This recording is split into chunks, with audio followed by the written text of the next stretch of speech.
Welcome back to Reddit Tales by Uncle Sammy. I see you, I appreciate you, and I'm thankful you subscribed and keep showing up. This space is built on your insights. Leave your thoughts and lessons below. Now, cue the tension, cue the truth, let's get into it. Before I start, I want to point out one thing in this situation that people miss because the cruel words are so loud.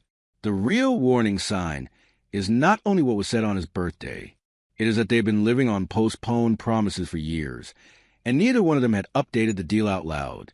If your relationship keeps running on after this next milestone, stop and ask what happens if the milestone comes and your connection is still starving. That question would have saved a lot of pain in the story I am about to tell. My name is Darius Coleman, and the night my wife cursed me, there was lemon pepper smoke in the kitchen, jazz on the speaker, and a coconut cake sweating under a glass dome because I had forgotten to light the candles. I remember stupid details when my life breaks. I remember the rain tapping the back porch in little bursts. I remember my phone face down on the table, buzzing every 6 minutes with messages from my team. I remember my wife, Nia, standing by the sink in a blue dress, gripping a dish towel so hard her knuckles looked pale, and saying words that changed the shape of my chest. "I hope your app dies in that meeting," she said low at first, then louder when I just stared. "I hope those investors laugh you out of the room. I hope you have to stop pretending this is noble and come home to your real life." Her voice cracked on real. Mine did not come out at all. I was holding a carving knife in one hand and a paper plate in the other, which felt like a joke someone else was writing. Then she looked at me like she hated me for making her say it, grabbed her keys, and left while Sam Cooke kept singing like our house was not splitting open. Pause right there. If your spouse said that to you on your birthday, would you fight for the marriage or walk away? Drop your answer in the comments right now. And if you love real relationship stories with twists that hit hard, make sure you like, share, and subscribe so you do not miss the next one. The cake was from Brown Sugar Bakery on 75th, my favorite, and she had ordered it 3 days early because they sell out on weekends. She had also found an old vinyl copy of Kind of Blue from a record shop in Hyde Park, still in a bag by the sofa. That is what made it worse. This was not a careless woman lashing out because she forgot my birthday. This was my wife planning a celebration and then detonating it with both hands. I stood in the kitchen in our Bronzeville townhouse and told myself she was just tired. I told myself she did not mean it. I poured whiskey into the jelly jar I use when I am pretending I am not drinking too much and sat on the back steps in the rain mist. Across the alley, old Mr. Whitaker was under his garage awning fixing a broken lawnmower with a headlamp on, because some men cannot sleep unless they repair something. I wanted to be one of those men. Instead, I was 41 years old, founder of a logistics software startup called Parcel Mind, 2 weeks from a funding decision, and I could not repair the woman I loved enough to stop her from wishing I would fail. Parcel Mind was my idea, my burden, and if I am honest, my hiding place. We built route optimization tools for regional trucking fleets and warehouse dispatch teams, not glamorous tech, but useful, real work.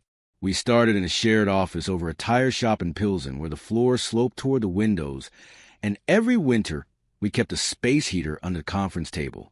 For years later, we had 13 employees, a real office near Fulton Market, and a cash problem big enough to wake me up at 3:17 every night.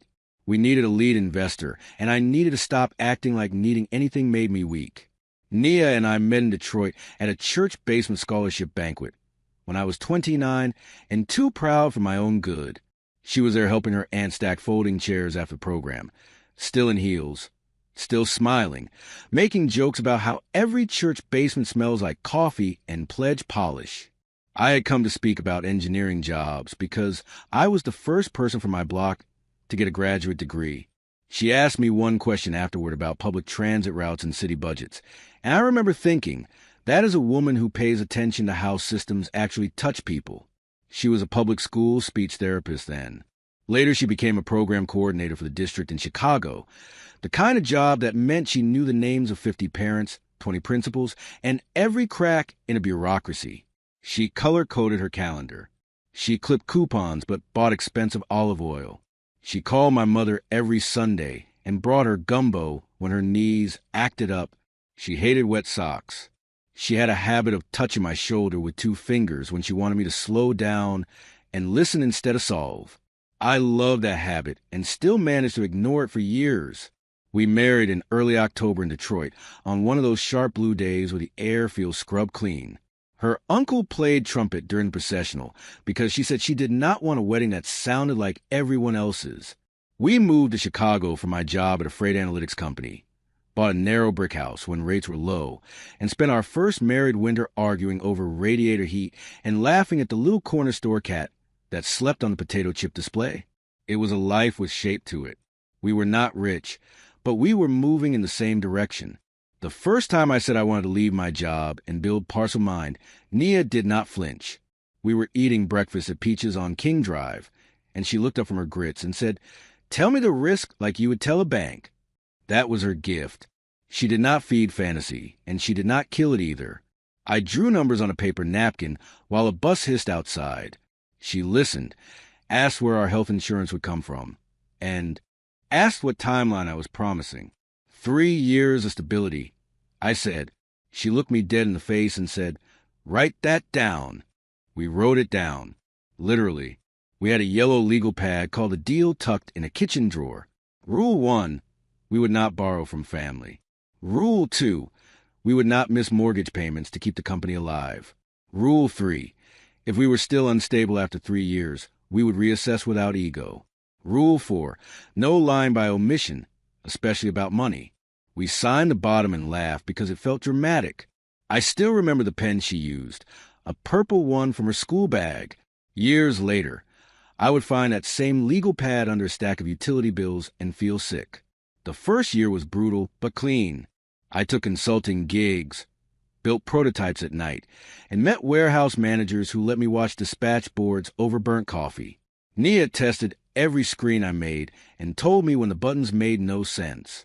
She can spot a design flaw from 10 feet away because she watches children struggle through bad systems for a living. We ate cheaply and slept hard. There was a beauty to that season because our sacrifice was shared and named. If I stayed up coding until 2, she sat beside me writing student evaluations and nudged me to eat orange slices. The second year brought our first big contract, a family-owned distribution company in Joliet run by 2 sisters who did not care about buzzwords. They cared that our software cut missed deliveries by 12% in 1 quarter. I came home with a check photocopy and waved it around like a fool. Nia danced with me in the kitchen with 1 sock on and 1 off because she had stepped in water by the sink and refused to celebrate in discomfort. I can still hear her laughing. That laugh is one reason I stayed too long inside my own version of success. I thought winning would keep it alive. Trouble did not arrive as one loud event. It came like dust. Tiny layers. A delayed payment from a client. A developer quitting after stock options looked less romantic than rent. Me taking a bridge loan against a house without telling Nia the full number because I did not want to stress her. I called it shielding. It was lying. She found out at the kitchen island when she opened the bank app to transfer money for my mother's dental work. She looked at me for a long time and asked only one question. "Did you think I couldn't handle the truth? Or did you think you couldn't?" I apologized, and she accepted it. But acceptance is not the same as repair. That is a lesson I learned late. We patched the immediate problem, and I promised no more surprises. Then the company got traction again. New pilot programs. A write-up in a trade magazine. Meetings with investors who wore expensive sneakers and asked me if I could make trucking feel sexy. I laughed and played the game and came home talking in market language. Neil listened at first. Then she started looking at me the way you look at someone narrating a dream while the stove is still on, present but elsewhere. The children's conversation shifted from joyful planning to calendar math. After the next raise. After we hire operations. After I stopped traveling so much. Nia turned 37, then 38. She never threw that in my face. She did worse, which was more honest. She asked practical questions while folding laundry. If we needed fertility treatment, where would that fit? Would you be reachable during appointments? Do you want a family, or do you want the idea of one waiting for you at the finish line? I gave polished answers because polished answers had become my job. She deserved a messier truth than I gave. By my 40th birthday, we had developed a routine of almost intimacy. We still hosted Thanksgiving for my cousins. We still went to New Covenant Baptist on some Sundays and sat in the back because I arrived late. We still knew each other's coffee orders. But we had started talking around the wound. We discussed neighbors, my mother's blood pressure, her school budget battles, my team, gas prices, everybody. We did not talk plainly about resentment. We were too skilled at functioning. People think relationships die from screaming. Ours nearly died from competence. Two adults handling business while the tenderness went hungry in the next room. The birthday when she cursed me was in March. Sleet season in Chicago. That mean stretch when spring keeps lying. I had a pitch rehearsal that ran late, and I came home still wired, still talking. If Northline comes in at the number we discussed, we can hire 2 engineers and finally stop patching infrastructure, I said while I loosened my tie. Nia was slicing scallions for the salmon and listening without looking up. "Did you call Dr. Banks back?" she asked. We had a fertility consult voicemail from 2 weeks earlier. I said, "I forgot." Her knife stopped moving. "You forgot," she repeated, not loud, not dramatic. "I know. I had back-to-back meetings and then Malik's server issue. You forgot," she said again. "I remembered your favorite cake. I remembered your mother likes the corner pieces. I remember to leave work early and pick up that record. I remember the date the investors want your revised numbers. You forgot to call the doctor we agreed to call together." I started explaining, and she started laughing, which scared me more than yelling. It was a hard little laugh, like she found her own pain embarrassing. "You want me to clap because your start might get funded while our life disappears."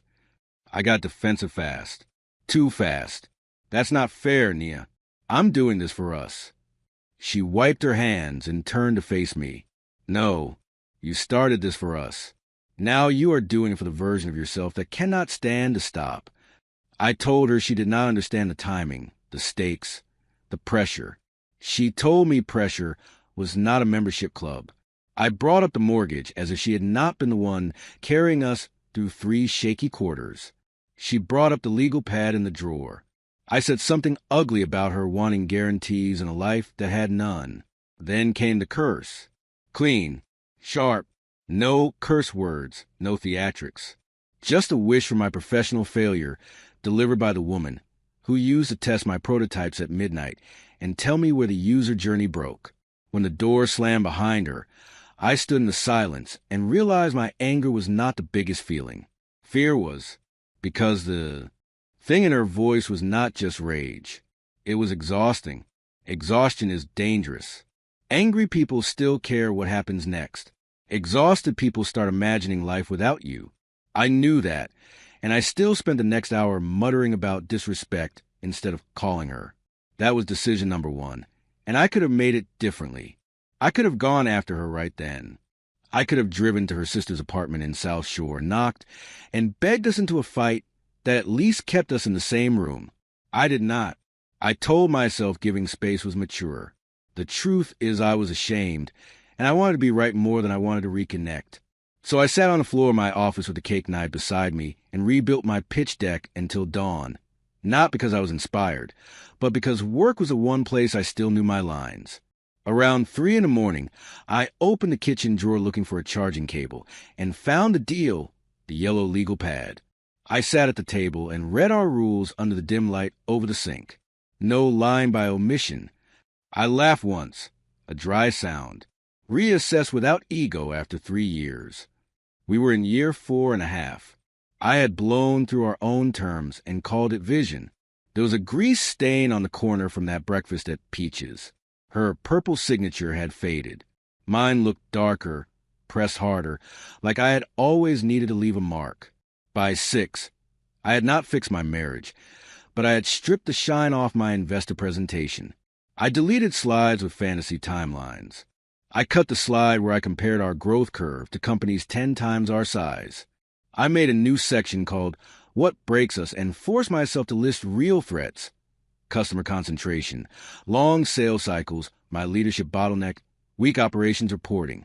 Writing my own flaws felt like standing in church after lying all week. I hated it. I also felt relief. Nia's words had cracked the shell. I was finally looking at the company we actually had, not the one I needed to impress. At 9, I called my operations lead, Simone Jarrett, and told her to meet me at the office early. Simone is from Gary, Indiana, wears immaculate white sneakers in all weather, and can smell nonsense before it leaves your mouth. She joined Parcel Mind after running dispatch operations for a regional carrier and saved us from our own chaos 3 times in 1 year. When she walked into our conference room, she took one look at me and said, "Birthday was bad?" I nodded. She set down her coffee. "Personal bad or company bad?" "Both," I said. She sighed like she had expected that answer for months.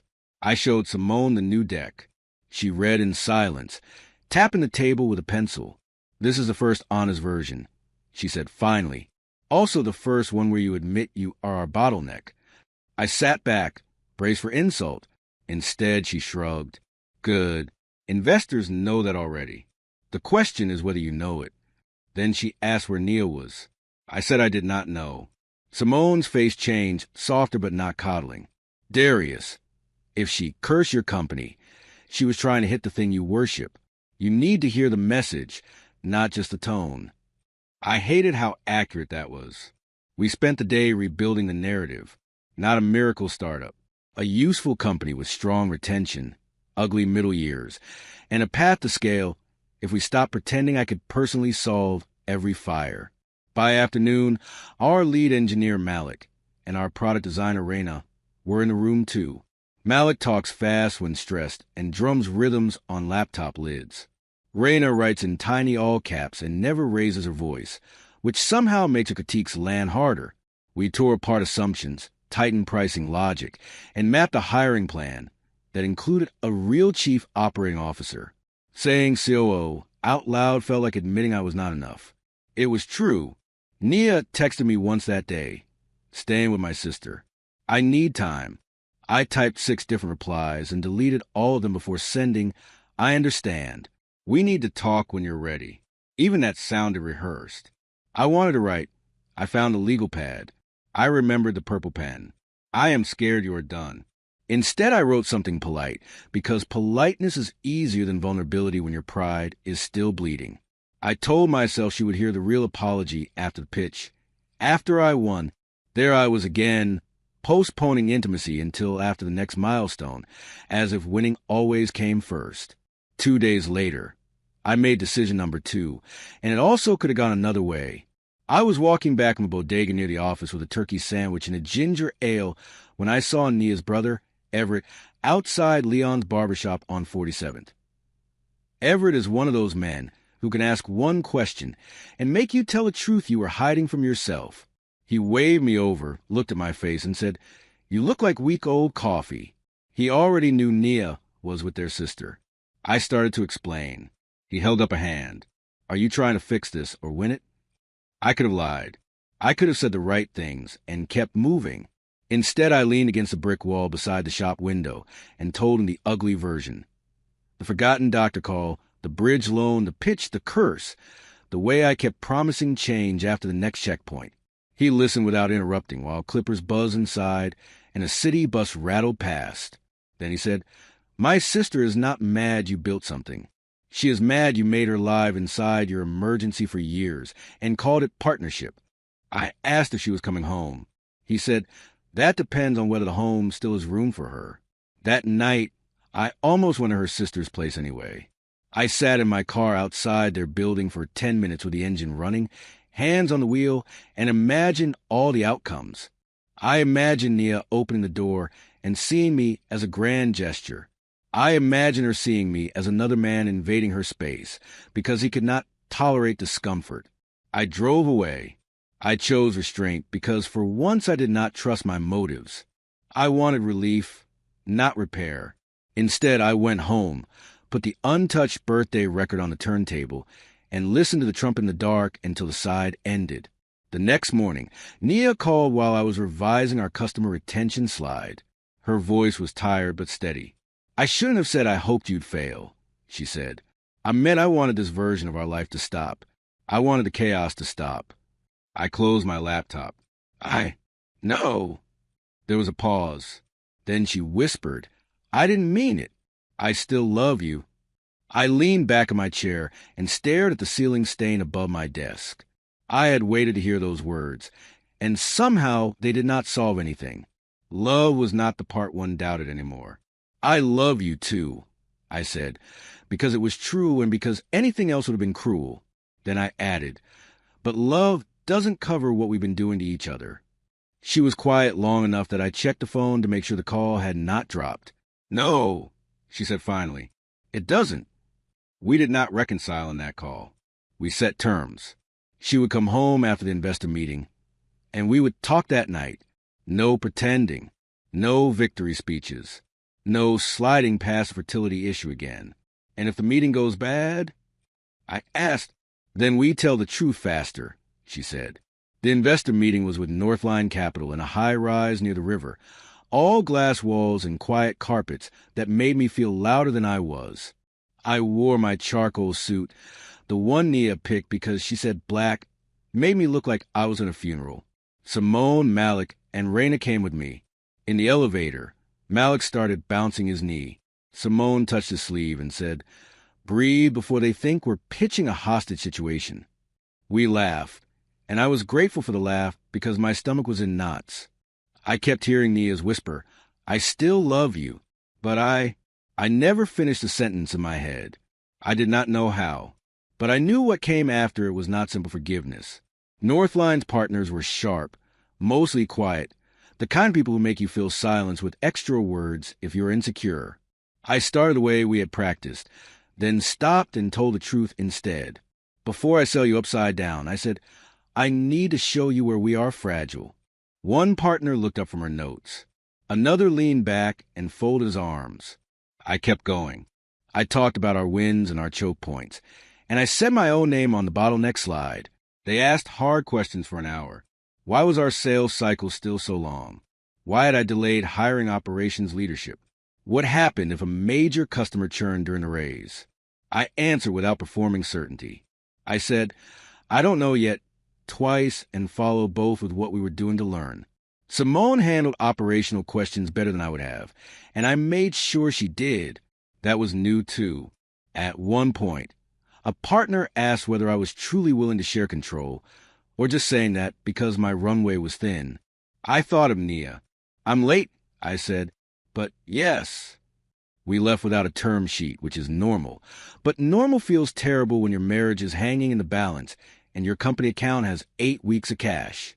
In the lobby, Malik wanted to dissect every facial expression. Simone shut him down gently. No post-game in the elevator. Outside, the wind off the river cut through my suit coat. My phone was in my hand before the doors closed behind us. I texted Nia. Done. Honest version. Home by 7 if traffic doesn't trap me. She replied almost immediately. I'll be there. That simple sentence made me more nervous than the investors had. I stopped at home with chicken and waffles on my way south because Nia and I have never had an important conversation on an empty stomach. That went well. I got the smothered chicken, the greens she likes, peach cobbler, and sweet tea. At home, I set the table with our everyday plates on purpose. No performance. No candles. I put the deal legal pad in the center, like evidence. When Nia walked in, she looked at the takeout bags, then at the legal pad, and let out a breath I could not read. You found it, she said. I nodded. I should have opened it sooner. We sat down and ate for a few minutes before speaking. That is another thing people forget. Grown pain still gets discussed while passing hot sauce and asking for napkins. Nia finally touched the legal pad with one finger. Do you remember making me sign this? She asked. I remember you making me rewrite Rule 4, because I said don't hide stuff, and you said that was too slippery. She almost smiled. Then she looked up. You broke all of these, Darius. Some of them more than once. I did not defend myself. I know. She blinked fast and looked away. I needed you to say that. I told her about the new deck, the bottleneck slide, the COO plan, the way Simone ran half the room better than me. I told her I was not sure we would get the money. I told her I was more ashamed of the mortgage omission than of any business mistake. Nia listened with her elbows on the table, chin on clasped hands, the way she listens to parents who are trying to explain why their child has been absent for 2 weeks. I do not need you to be a safer man, she said. I'm married an ambitious man. I need you to be honest. Then came the sentence I had been dreading. I still want to be a mother, she said. Her voice was steady, but I could hear the fear under it. And I need to know whether you want that with me in this life we actually have, not the life after your final big push. My throat tightened. I wanted to say yes immediately, but she deserved a real answer, not another reflex. Yes, I said slowly. I do. I am scared of doing it badly. I am scared of being absent in the room while I am physically home. But yes, I want it with you. Nia nodded once, like she was checking a box she had been staring at for years. Then we make changes before a baby tests us harder, she said. Not after. We started naming specifics. A real weekly night with no work. Phones in a drawer for dinner. Financial transparency every Sunday morning, all accounts open. A deadline for hiring a SOO, not a vague intention. Call Dr. Banks by Friday. Marriage counseling. Because loving each other was not the same as knowing how to repair rupture. It was less romantic than an apology speech and more useful. We were drafting a new deal, and this time we understood the stakes. We did not end the night in some movie-perfect embrace. We were both too tired and too bruised. But when we cleared the table together, Nia reached over and touched my shoulder with 2 fingers, the old signal. I almost broke right there at the sink. I meant what I said on the phone, she whispered. I still love you. I dried my hands and turned toward her. I know. She waited, and I finished the sentence I've been carrying all day. But I can't go back to how we were just because the words are fixed. I need us to build something different. She closed her eyes for a second and nodded. Me too. That me too felt bigger than I love you because it had weight in it. We sat on the sofa and called Dr. Banks's office after hours just to leave the voicemail together. Nia spoke first, calm and clear. Then she handed me the phone and made me add my own voice to the message.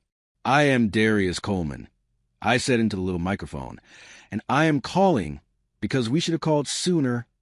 Nia looked at me when I said it, and for the first time all week, her face looked open. Northline called 2 days later while I was at the office eating stale popcorn out of a mug. They wanted another meeting, this time with one of their operating partners.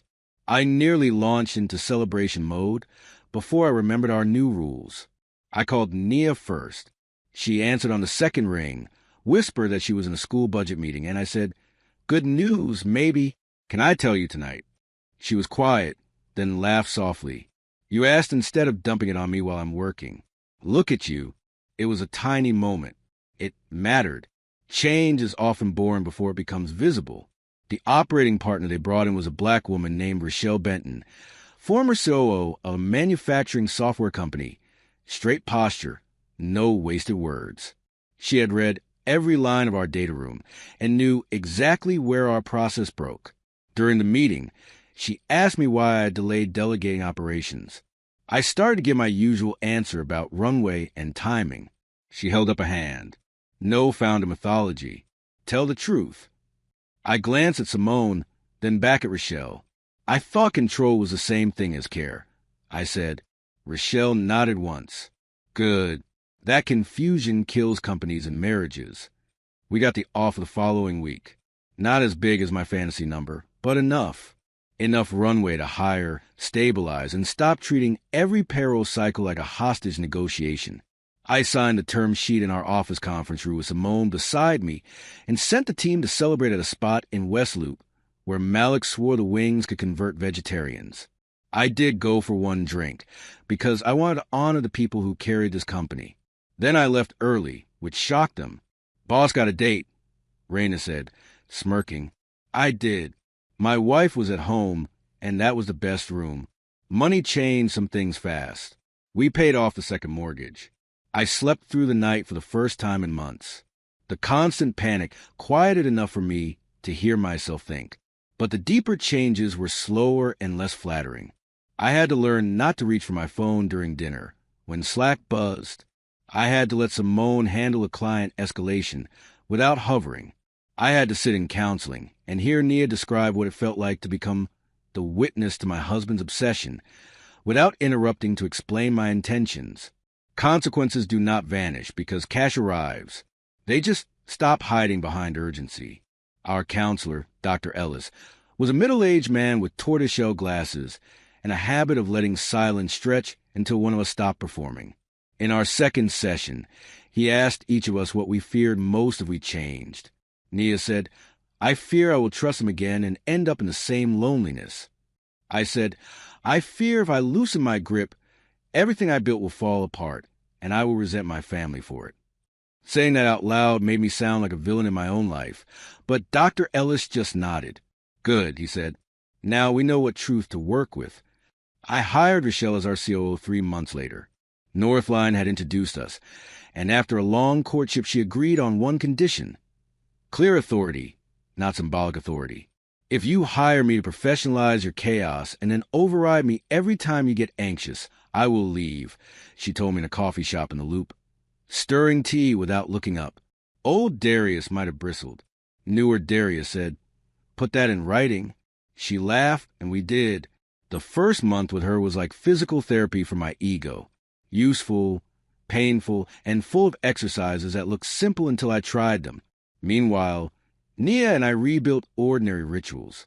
Tuesday night walks around the neighborhood, no agenda. Sunday breakfast at a little diner near Washington Park, where the waitress calls everybody baby and keeps my coffee cup full whether I deserve it or not. We took one Saturday and rode the Green Line downtown just to wander the Art Institute like we used before every outing needed a purpose. Nia stood in front of a painting for 10 minutes and said, "I forgot what your face looks like when you are not solving." I wanted to joke, but I knew what a gift that sentence was. We did the fertility consultation. We filled out forms, answered invasive questions, gave blood, and sat in a waiting room with a television tuned to a cooking show nobody watched. Nia squeezed my hand during the ultrasound scheduling talk so hard my ring pressed into my skin. Later, in the parking garage, she cried in the car from pure overload. Not tragedy, just too much feeling at once. I made the mistake of trying to fix it with information. The doctor said our numbers are... She held up her hand. "Please do not project manage my tears." I shut up, handed her tissues, and let her cry. Progress. I want to be honest about this part too. There were relapses. One Thursday, a major client threatened to churn, and I stayed at the office until midnight without calling. When I got home, Nia was on the sofa with the lights off. She did not yell. She just said, "You left me alone with a hard day and did not think to tell me." It cut deeper than anger. I apologized and started explaining the client issue. She shook her head. "I believe it was important. I need to know I am important at the same time." I slept badly that night because she was right. The next morning, I made another decision that could have gone the old way. I wanted to prove I could handle everything by myself and clean up the client mess before anyone noticed. Instead, I called Rochelle and Simone into my office and told them exactly what happened, both at work and at home. I disappeared into a fire. I said, "That pattern is expensive everywhere." Rochelle looked at me over her glasses. "Then build a system. For your character, not just your company." We created one, escalation protocols, delegated authority, and a simple personal rule that if I worked late, Nia heard it from me first, not the clock. By late fall, the house felt different. Not perfect, but inhabited again. We cooked more. We hosted my mother for Sunday dinner and let her complain about my over-seasoned greens. Nia bought a basil plant and put it in the kitchen window, even though our cat kept trying to eat it. I put the birthday record on one night while washing dishes, and Nia leaned against the counter listening, arms folded. "You know," she said, "I hated myself after I said that curse." I turned off the water. "I know." She looked at me carefully. I needed to hurt the thing that was hurting us. I dried my hands and stood beside her, and I needed to hear it, even if I hate that it came that way. She looked relieved and sad at the same time. That is adulthood in one expression. We were still accountable to the damage, but we were no longer pretending one sentence created the whole crisis. It was named. Months later, on my next birthday, there was no big party. Just takeout, my mother on speakerphone singing too loudly, and a small chocolate pie, because Nia said one cake a year is enough.